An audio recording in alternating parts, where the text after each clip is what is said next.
जय श्री राम। सुंदरकांड पढ़ते समय पाठ में बीच में दो शब्द आए थे जिनका अर्थ हमें जानना अत्यंत आवश्यक है। तो इस पाठ में अर्थ समझेंगे। जय श्री राम। मंगल भवने अमंगल हारी, द्रव सुदशरथ अजिर बिहारी। जय सिया राम, जय जय सिया राम। दीन दयाल बिरधु संभारी, हरऊ नाथ मम संकट भारी। जय सिया राम, जय जय सिया राम। जय सिया राम, जय जय हनुमान। सतयुग में पर्वतों के पंख हुआ करते थे। उनकी गति गरुड़ के समान होती थी, इसलिए इनका जहाँ भी मन होता उड़ते उड़ते पृथ्वी पर उतर जाते। इससे नगर के नगर उनके नीचे दब जाते। पृथ्वी लोकवासी ऋषि मुनियों ने देवराज इंद्र से प्रार्थना की कि वे पर्वतों की इस मनमानी से उनके जान माल की रक्षा करें।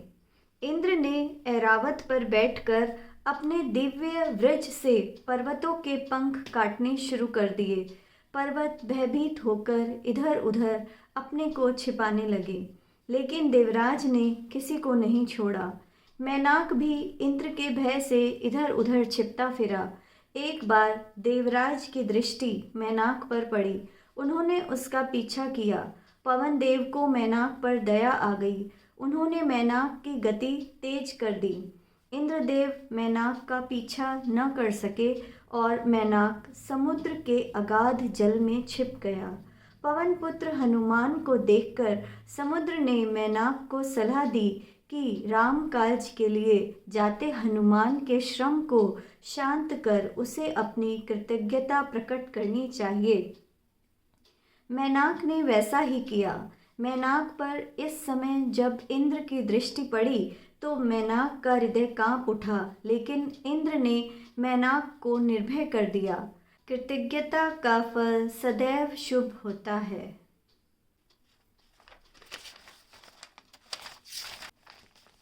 सुंदरकांड में आता सीता नाम पर ये एक स्टार लगा है, तो इससे रिलेटेड कहानी सुनते हैं। महाराज पद्माक्ष ने लक्ष्मी की उपासना की ताकि वे उसके यहाँ पुत्री बनकर जन्म ले। लक्ष्मी ने प्रकट होकर अपनी विवशता बताई। मैं परतंत्र हूँ, इसके लिए तुम्हें श्री विष्णु की आराधना करनी होगी। वे आज्ञा देंगे तभी तुम्हारी इच्छा को मैं पूरा कर पाऊंगी। पद्माक्ष ने श्री विष्णु की उपासना की। श्री विष्णु प्रकट हुए। उन्होंने पद्माक्ष को मातुलिंग का फल दिया। उस फल में से एक कन्या प्रकट हुई। वह कन्या साक्षात लक्ष्मी थी। महाराज पद्माक्ष ने उस कन्या का नाम पद्मा रखा। कन्या जब बड़ी हुई तो महाराज पद्माक्ष ने उसके विवाह के लिए स्वयंवर किया। पद्माक्ष ने स्वयंवर में घोषणा की कि जो आकाश को अपने शरीर से लपेटकर ले आएगा उसी का वरण उनकी पुत्री पद्मा करेगी। यह असंभव सी शर्त थी। दैत्यों ने कन्या को प्राप्त करने के लिए पद्माक्ष से भयंकर युद्ध किया। युद्ध में पद्माक्ष की मृत्यु हो गई। सारा नगर नष्ट भ्रष्ट हो गया। पद्मा अग्नि में प्रवेश कर गई। स्वयंवर में आए राजाओं और दैत्यों ने पद्मा को जगह जगह ढूंढा। न मिलने पर वे निराश होकर अपने अपने राज्यों को चले गए। एक दिन अग्निकुंड से निकलकर जब पद्मा विचरण कर रही थी तब आकाश मार्ग से जाते हुए रावण की दृष्टि उस पर पड़ी। रावण पद्मा के पास पहुंचा। वह उससे कोई बातचीत करने की भूमिका बनाता कि वह फिर अग्निकुंड में समा गई। रावण ने उसे अग्निकुंड में खोजा। वहां अग्निकुंड में रावण को एक पिटारी मिली जिसमें 5 रत्न थे। पिटारी को वह लंका ले गया। मंदोदरी को उसने गर्व से कहा, देवी हम आपके लिए अमूल्य रत्न लेकर आए हैं। मंदोदरी जब उसे उठाने लगी तो वह पिटारी उठी नहीं। रावण ने जब उस पिटारी को खोला तो उसकी आंखें चौंधिया गई। रावण को उस पिटारी में एक दिव्य कन्या दिखाई दी। उसके बारे में मंदोदरी को रावण ने जब बताया तो मंदोदरी बोली, जिसने अपने माता पिता का विनाश कर दिया वह यहाँ भी अनर्थ ही करेगी, इसलिए इसे किसी निर्जन स्थान पर पृथ्वी में गाड़ दो। जब उस कन्या को उठाकर सैनिक चलने लगे तो वह कन्या बोली, आज तो मैं जा रही हूँ, लेकिन फिर यहाँ लंका में आऊँगी और रावण राक्षस कुल तथा लंका के विनाश का कारण बनूंगी। कन्या की बात सुनकर रावण क्रोधित हो उठा। उसने अपनी तलवार निकाली और कन्या को मारने दौड़ा। मंदोदरी ने समझाया, स्वामी क्रोध छोड़ें, इतनी जल्दी करना ठीक नहीं है। जब यह फिर आएगी तो देखा जाएगा।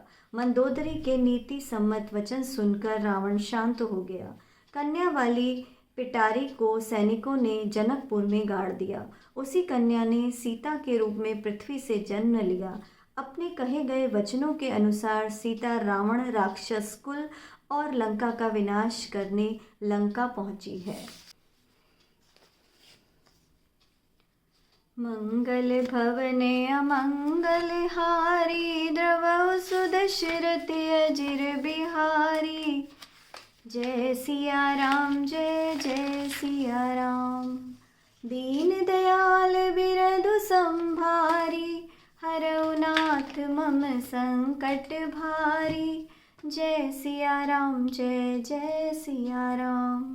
जय सिया राम, जय जय हनुमान। जय श्री राम।